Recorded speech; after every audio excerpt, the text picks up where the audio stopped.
Omniscience. On n'a pas tous le temps de tout rechercher. Les expériences de mort imminente. L'expérience de mort imminente est un phénomène où une personne, généralement confrontée à une situation de danger de mort ou à une expérience traumatisante, ou encore exceptionnellement forte émotionnellement, rapporte des sensations ou des perceptions inhabituelles. Ces expériences incluent souvent des éléments tels que la sensation de sortir de son corps, de voyager dans un bain d'amour dans l'obscurité, jusqu'à observer une lumière intense qui attire comme un aimant, de rencontrer des êtres spirituels ou décédés, ainsi que la revision de souvenirs de vie. Bien que ces expériences puissent varier d'une personne à l'autre, elles partagent des caractéristiques similaires improbables si ces personnes étaient prises d'hallucinations. Les EMI sont généralement décrites comme des événements profonds et transcendants, qui peuvent avoir un impact durable et transformer à jamais la personne qui les vit. De nombreux chercheurs et scientifiques ont tenté d'expliquer ces expériences par des mécanismes neurologiques, psychologiques, culturels et spirituels, mais il n'existe pas encore de consensus définitif sur leur origine exacte. Les superstitieux voient dans ces expériences les preuves de l'existence d'une vie après la mort ou d'une réalité spirituelle, conformément aux enseignements des religions. Tandis que d'autres considèrent gratuitement ces phénomènes comme purement physiologiques, hallucinatoires ou psychologiques et plus ou moins des inventions. Alors les expériences de mort imminente ?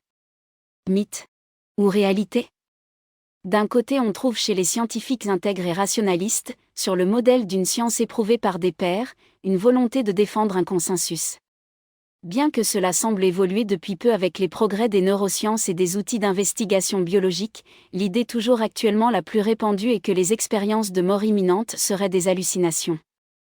Ce constat tient du fait que ceux qui le font ne s'intéressent pas à ces expériences aux airs de paranormal. Car sinon ils constateraient objectivement que ce ne peuvent être des hallucinations, que les témoignages préhistoriques jusqu'à ceux d'aujourd'hui, de peuples isolés de la culture mondiale accessible, sont en nombreux points similaires et traduisent bien de réelles expériences.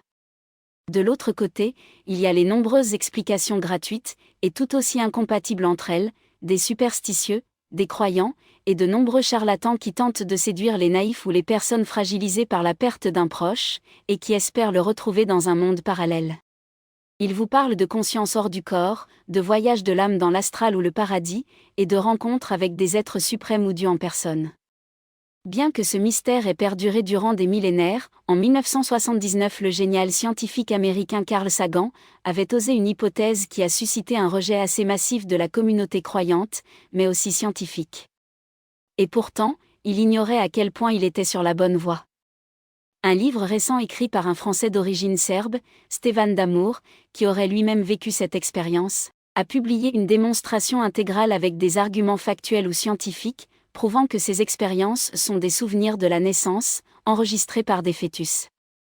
Dans son livre, In Extremis, son travail est impressionnant car il explique toutes les étapes de ces expériences simplement, logiquement et physiologiquement, mais également d'une manière qui montre que ce qu'il dit ne pourrait en être autrement.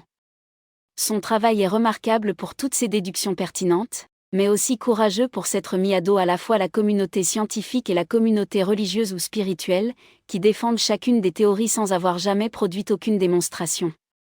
D'après cet auteur, les religions se sont construites sur une interprétation faussée de l'expérience de mort imminente. Il explique que les abductions seraient également des EMI en réalité. Ce qui paraît évident à la lumière de ces explications.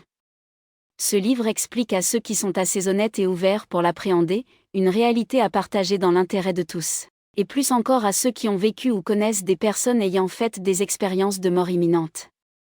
Afin de les aider à discerner ce que révèlent des souvenirs incomplets, de ce qui a pu être interprété par le cerveau biaisé par des croyances, pour rationaliser une mémorisation incomplète ou incompréhensible. Les expériences de mort imminente ne sont pas des mythes, mais bien de réelles et extraordinaires expériences.